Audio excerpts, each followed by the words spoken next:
할렐루야. 아멘. 하나님 말씀은 누가복음 15장 11절에서 32절까지 말씀입니다. 우리 함께 말씀 봉독하겠습니다. 또 이르시되 어떤 사람에게 두 아들이 있는데 그 둘째가 아버지에게 말하되 아버지여 재산 중에서 내게 돌아올 분깃을 내게 주소서 하는지라. 아버지가 그 살림을 각각 나눠 주었더니 그 며칠이 안 되어 둘째 아들이 재물을 다 모아가지고 먼 나라에 가 거기서 허랑방탕하여 그 재산을 낭비하더니 다 없앤 후 그 나라에 크게 흉년이 들어 그가 비로소 궁핍한지라. 가서 그 나라 백성 중 한 사람에게 붙여 사니 그가 그를 들로 보내어 돼지를 치게 하였는데 그가 돼지 먹는 쥐엄 열매로 배를 채우고자 하되 주는 자가 없는지라. 이에 스스로 돌이켜 이르되 내 아버지에게는 양식이 풍족한 품꾼이 얼마나 많은가. 나는 여기서 주려 죽는구나. 내가 일어나 아버지께 가서 이르기를 아버지, 내가 하늘과 아버지께 죄를 지었사오니 지금부터는 아버지의 아들이라 일컬음을 감당하지 못하겠나이다. 나를 품꾼의 하나로 보소서 하리라 하고 이에 일어나서 아버지께로 돌아가니라. 아직도 거리가 먼데 아버지가 그를 보고 측은히 여겨 달려가 목을 안고 입을 맞추니 아들이 이르되 아버지, 내가 하늘과 아버지께 죄를 지었사오니 지금부터는 아버지의 아들이라 일컬음을 감당하지 못하겠나이다 하나 아버지는 종들에게 이르되 제일 좋은 옷을 내어다가 입히고 손에 가락지를 끼우고 발에 신을 신기라. 그리고 살진 송아지를 끌어다가 잡으라. 우리가 먹고 즐기자. 이 내 아들은 죽었다가 다시 살아났으며 내가 잃었다가 다시 얻었노라 하니 그들이 즐거워하더라. 맏아들은 밭에 있다가 돌아와 집에 가까이 왔을 때 풍악과 춤추는 소리를 듣고 한 종을 불러 무슨 일인가 물은데 대답하되 당신의 동생이 돌아왔음에 당신의 아버지가 건강한 그를 다시 맞아들이게 됨으로 인하여 살진 송아지를 잡았나이다 하니 그가 노하여 들어가고자 하지 아니하거늘 아버지가 나와서 권한대 아버지께 대답하여 이르되 내가 여러 해 아버지를 섬겨 명을 어김이 없거늘 내게는 염소 새끼라도 주어 나와 내 벗으로 즐기게 하신 일이 없더니 아버지의 살림을 창녀들과 함께 삼켜버린 이 아들이 돌아오매 이를 위하여 살찐 송아지를 잡으셨나이다. 아버지가 이르되 예 너는 항상 나와 함께 있으니 내 것이 다 내 것이로되 이 내 동생은 죽었다가 살아났으며 내가 잃었다가 얻었기로 우리가 즐거워하고 기뻐하는 것이 마땅하다 하니라. 아멘. 할렐루야. 아멘. 주님의 은혜가 여러분에게 더하시기를 축복합니다. 이 40일 새벽기도의 시간을 통해서 아침 첫 시간을 주님께 드려지는 그 믿음 생활이 새롭게 시작되시기를 축복합니다. 아멘. 이 비유는 우리가 지극히 잘 아는 비유이기도 하고 또 익숙한 비유이기도 하고 또 은혜로운 비유이기도 합니다.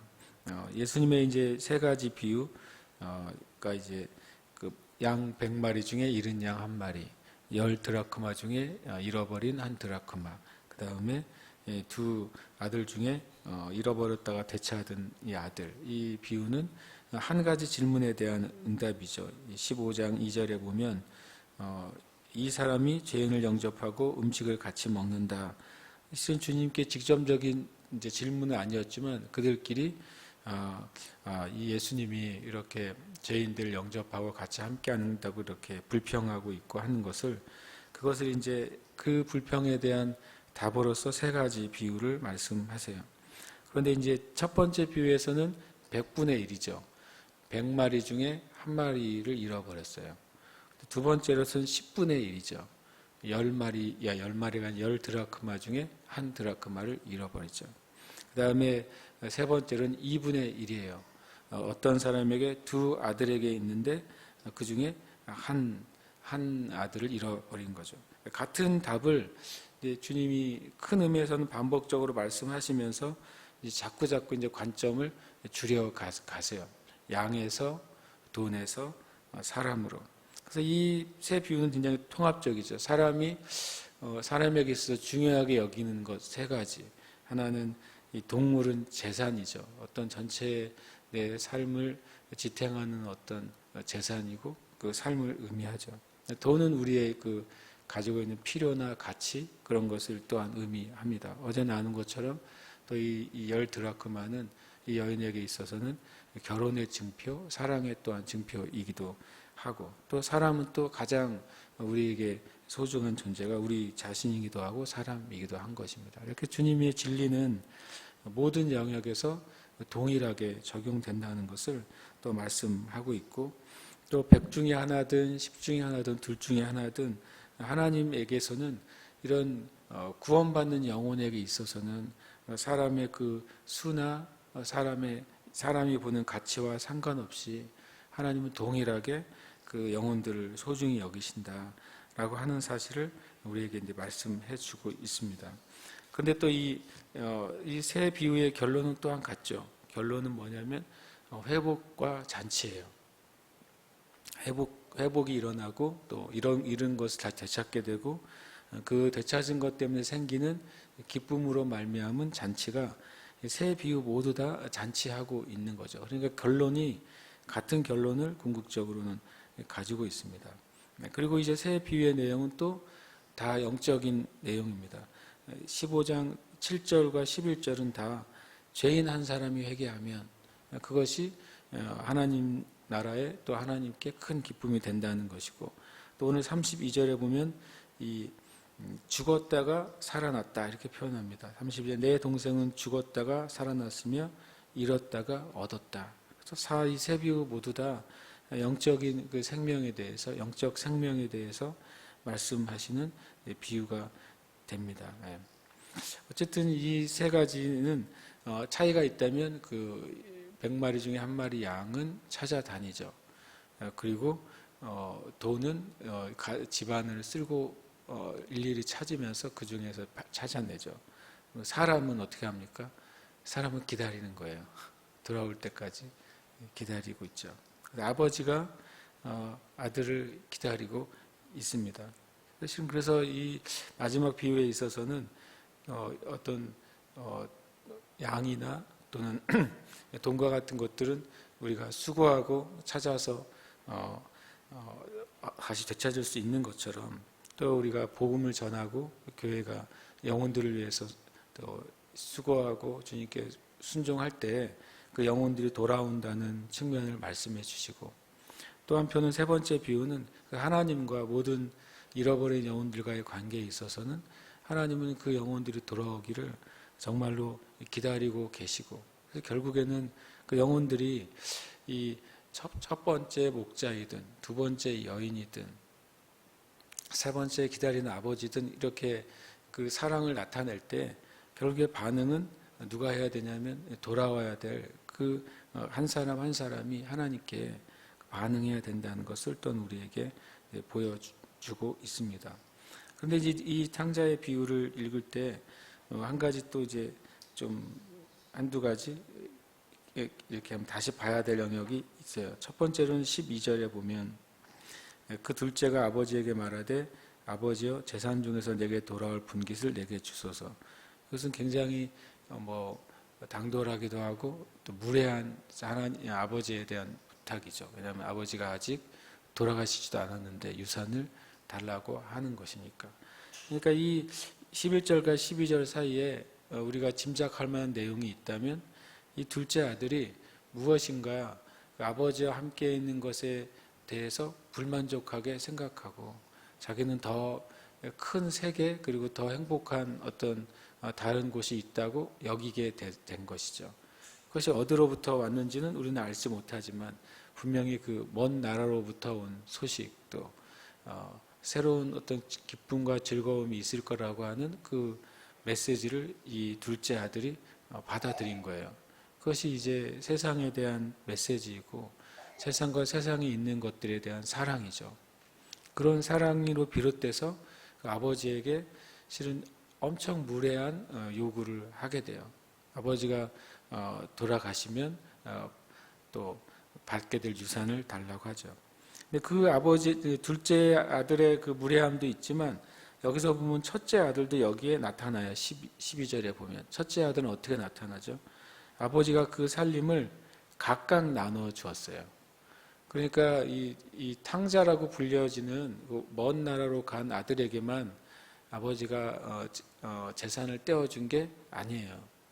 첫째 아들에게도 재산을 떼어준 거예요. 그러니까 둘 다 같은 몫을 받은 거죠. 그러다가 거기다가 첫째 아들을 입장에서 보면 첫째 아들은 자기가 받을 유산의 몫을 이미 받았고, 또 아버지는 뭐라고까지 말씀하시냐면 31절에 보면 아버지가 이르되 얘 너는 항상 나와 함께 있으니 내 것이 다 너의 것이다. 실은 이 첫째 아들은 둘째 아들에 대해서 그렇게 불평을 가질 이유가 없어요. 왜냐하면 이미 자기 몫을 받았죠. 동생이 그거를 까먹었든 어쨌든 자기의 몫이 동생 때문에 줄어든 건 아니에요. 그렇잖아요. 만약에 둘째 아들 때문에 첫째 아들의 몫이 줄어들었거나 더 손해를 봤다면 불평할 만하죠. 그런데 불평할 이유가 없어요. 두 번째로는 그 아버지가 큰 아들의 때 가지고 있는 태도가 어땠냐면 아버지가 가지고 있는 모든 것이 큰아들의 소유야라고 아버지는 그렇게 얘기하고 있다는 거예요. 여기서 이 주님이 마지막 비유에서 특별히 죄인들이 주님께 돌아오는 것, 예수님이 세리와 죄인들과 함께 계시는 것에 대해서 불평하고 그것을 굉장히 싫어하고 꺼려하는 이 바리새인들, 종교 지도자들, 율법 안에 있는 이들, 종교에 갇힌 이들에 대해서 주님이 경고하고 있고, 그리고 또 그들의 행위와 생각이 전혀 잘못되어 있다는 것을 말씀하고 있는 거죠. 불공평하지 않았고 아버지는 또 하나님 동일하게 또 불공평하지 않으신 아버지인데 그 큰 형의 마음이 잘못된 거예요. 그리고 동생에 대한 사랑과 긍휼이 없다는 것을 주님이 분명히 말씀하고 있는 거죠. 그 다음에 이제 16절에 보면 우리 성경에는 그가 돼지 먹는 쥐엄 열매로 배를 채우고자 하되 주는 자가 없는지라. 그러니까 우리 성경에 보면 자연스럽게 아무것도 못 먹었구나 이렇게 생각하기가 쉽잖아요. 그런데 이제 실제로는 원래 의미는 뭐라고 하냐면 그가 돼지가 먹는 쥐엄 열매를 먹었어요. 먹었는데 그것이 허기가 채워지지 않았다는 거예요. 돼지가 먹는 쥐엄 열매를 같이 먹은 거죠. 돼지처럼. 돼지가 된 거예요. 그런 면에서는. 그런데 그것이 이 둘째 아들의 배고픔을 채울 수가 없었어요. 그리고 거기다가 주변에 있는 사람들이 이 둘째 아들의 허기를 채우기 위해서 무엇인가 정말 가치 있는 음식 그리고 좋은 음식을 주는 자가 아무도 없었어요. 이것이 하나님을 떠나 있는 영혼들의 상태를 보여주는 거예요. 왜냐하면 이 땅에 있는 것들로 우리가 채우는데 마치 이 둘째가 돼지들이 먹는 그 쥐엄 열매로 똑같이 먹으면서 내 배를 허기를 채우려고 하지만 채워지지 않는 것처럼 이 땅을 살아가는 모든 영혼들이 이 돼지는 타락한 상태, 부정한 상태를 의미하잖아요. 이 세상과 이 세상에 있는 것들을 가지고 우리의 육신을 만족시키기 위해 또 우리의 혼을 만족시키기 위해 어떤 경우에는 심지어 우리의 영을 만족시킬 거라고 생각하는 많은 활동, 많은 수고, 많은 것을 취한단 말이죠. 그런데 이 둘째 아들이 그 돼지 쥐엄 열매를 아무리 입안에 넣어도 그것이 만족함이 없는 것처럼 하나님을 떠난 영혼은 이 땅의 것을 취할지라도 만족함이 없다는 것을 보여줍니다. 거기다가 또 이 땅은 서로가 서로를 사랑하거나 위하지 않는 거예요. 진정으로 위하고 진정으로 사랑하는 사랑이 이 세상에는 없는 것이죠. 그래서 이 사람이 이 둘째 아들이 배고픔과 또 허기에 져 있다는 것 그리고 쥐엄 열매로 배를 채우고 있다는 사실에 대해서 관심이 없는 거예요. 주의하지 않고 또 이 둘째 아들을 긍휼히 여기거나 그를 따뜻하게 대해주는 자가 없는 것이죠. 세상은 근본적으로 이제 영적 기근이 도래해 있고 그 세상에서 사람들이 영적인 만족과 인생의 만족을 얻으려고 서로 다투고 있지만 결국엔 그것이 돼지가 먹는 쥐엄 열매처럼 온전한 만족을 줄 수 없고 우리가 서로가 서로를 돌보거나 사랑할 수 없는 상태. 그것이 이 둘째 아들이 그 먼 나라에서 처한 상황인 것이죠. 이것은 이 땅에 하나님을 떠난 모든 영혼들의 상황하고 똑같이 일치가 됩니다. 근데 거기서부터 이제 출발해서 놀랍게도 이 탕자라고 불려지게 되는 둘째 아들이 아버지께로 돌아오는 놀라운 기적이 일어나게 돼요. 그 기적이 일어나는 과정은 두 번의 17절과 20절에 이에라는 표현으로 시작이 됩니다. 17절에 보면 이에 스스로 돌이켜 이르되라고 깨닫게 돼요. 탕자가 이제 돌아오게 된 가장 근본적인 어떤 터닝 포인트가 되는 것이죠. 여기에 이제 영어에 뭐라고 되어 있냐면요. 그 탕자가 자기의 상황, 자기가 많은 것을 가지고 나왔는데 다 허랑방탕했고, 그리고 기근이 심해졌고, 자기가 그 부정한 대지를 치고 있는데 그 부정한 대지에 부정한 음식 가지고 내가 채워지지 않고 누구도 자신을 돌아보지 않는 것을 생각할 때 그 환경 가운데서 누구를 생각하게 되냐면 아버지와 아버지의 집을 생각하게 되는 거예요. 스스로 돌이켜 이르되가 그의 그 센스가 돌아왔다 이렇게 되어 있어요. 잃어버렸던, 그러니까 죽어있던 감각이 되살아나서 내가 아버지 집에서 누렸던 그 기쁨과 만족과 평안이 무엇인지가 이제 그의 심령 안에 되살아났다는 것이죠. 실은 그게 뭐냐면 그게 이제 회심의 시작이에요. 영적인 각성인 것이죠.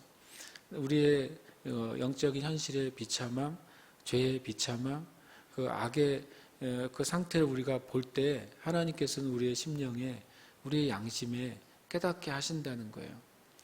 근데 그 깨닫게 하시는 것으로 완전히 회개가 이루어지거나 깨닫게 하시는 것으로 구원이 이루어지는 게 아니잖아요. 많은 사람이 세상이 더 악해지고 있다, 더 각박해지고 있다, 때로는 더 정말 말세다 이런 말들을 다 하지만 그 깨닫는 것만으로는 구원에 이를 수가 없어요. 그러면서 이제 그 17절, 18절에 이제 그 둘째 아들의 마음 가운데 변화가 일어나기 시작합니다. 영적인 각성이 일어나는 거죠. 첫 번째로는 자신의 상황과 그 아버지 집의 상황이 17절에는 이제 비교가 됩니다. 양식이 풍족한 품꾼이 얼마나 많은가. 그 말은 뭐냐면 내 아버지 집에서 있는 종이라고 할지라도 이 내가 나와 있는 이 세상보다 훨씬 더 행복하구나 라는 생각을 깨닫게 되는 것이죠.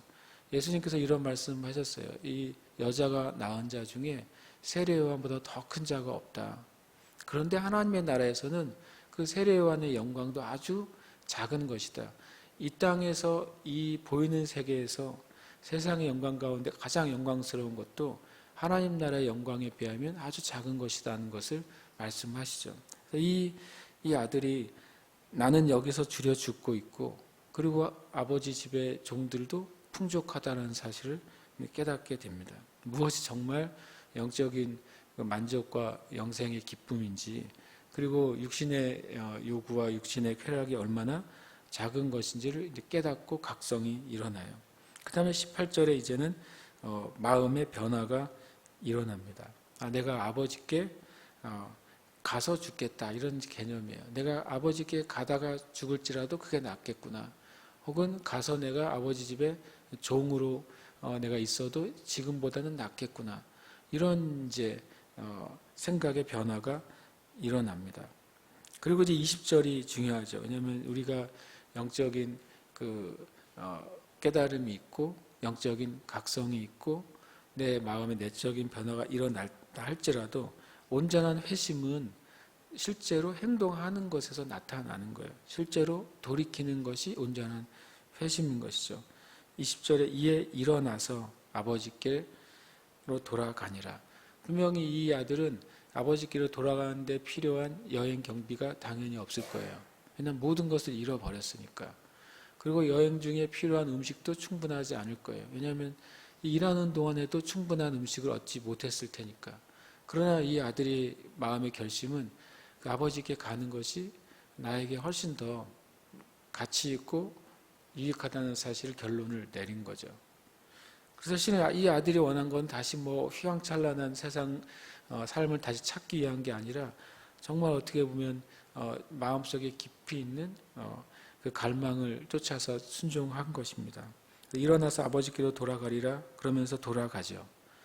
20절 안에는 어떻게 보면 긴 과정이 숨겨져 있는 거예요.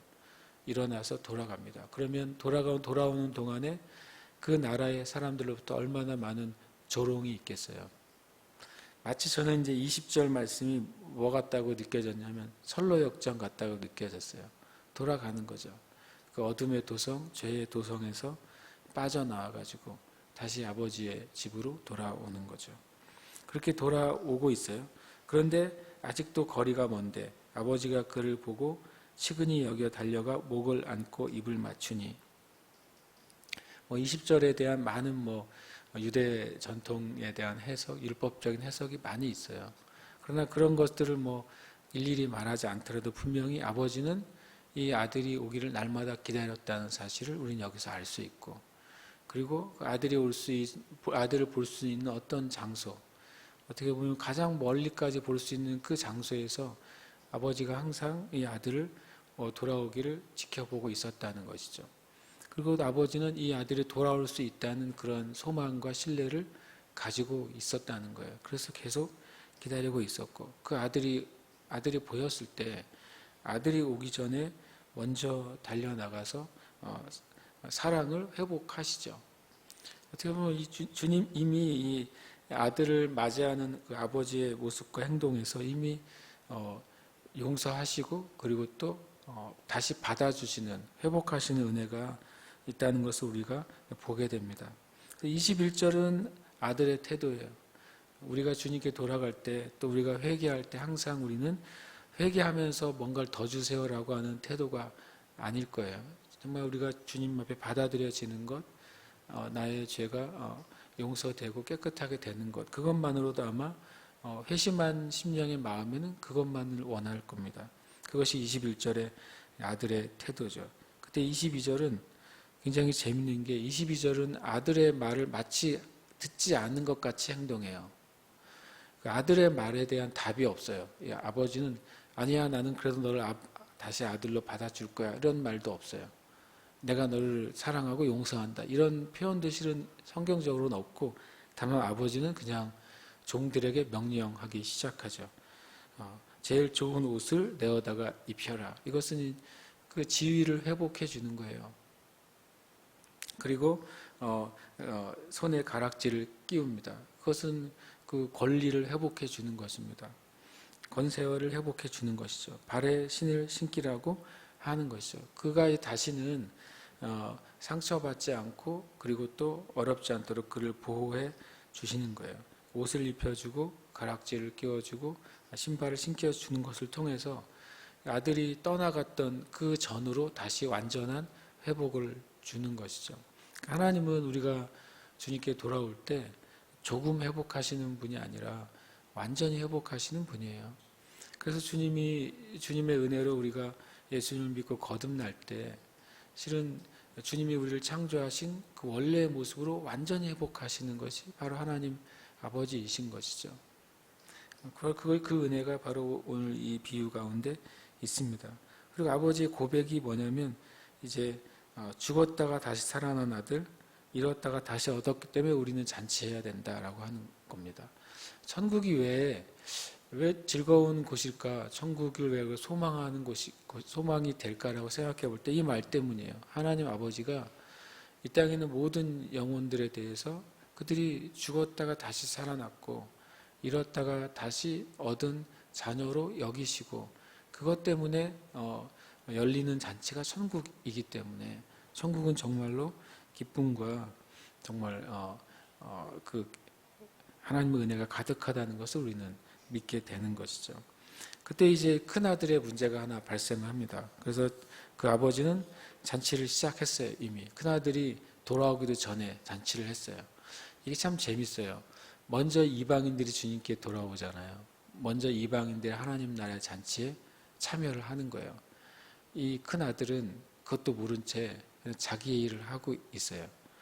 조금 불쌍하기까지 하죠. 그런데 이제 이 큰 아들을 보면, 입장에서 보면 자기는 억울하다고 말을 합니다. 29절에 보면 아버지께 대답하여 이르되 내가 여러의 아버지를 섬겨 명을 어김이 없거늘. 이것은 자기가 의롭다고 생각하는 거예요.